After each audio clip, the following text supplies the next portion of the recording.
大家好，我係 Kitty。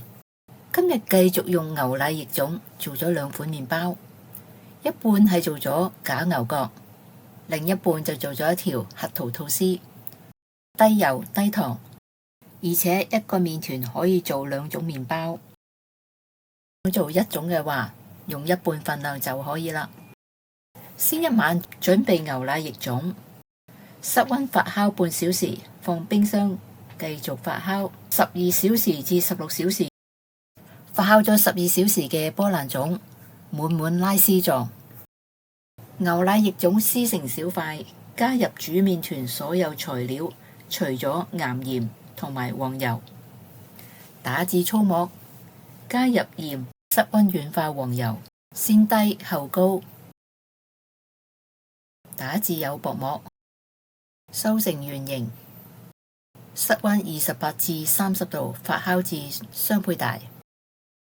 拍走空氣，分開要用嘅麵團，一半做吐司，另一半分開6份做假牛角。麵團鬆弛20分鐘，假牛角先造型，乾開，翻面，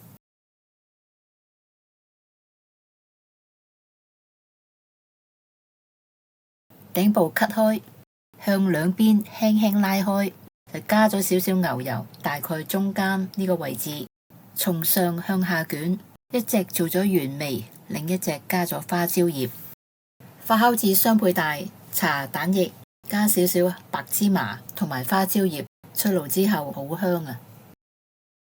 呢個有似鹹芝麻包或者鹹豬，搣開咗都有啲層次感噶喎，一塊塊呢啲就係花椒葉啦，好香啊！另一個做核桃吐司，乾開麵團，平均放入核桃，捲起，尾部收薄，發酵至8分滿，平均擦上蛋液，放入已經預熱嘅烤箱，出爐震模。你睇下幾軟熟？我覺得呢，如果係牛奶液種可以做到咁軟嘅麵包，又係低油低糖，真係日日食都唔會厭啊！呢個吐司我加咗芝士，滿滿芝士香，都係用同一個麵團做嘅。呼籲一下我親愛嘅朋友，鍾意呢個食譜請幫忙點讚、分享、訂閱。我係 Kitty，下次再見。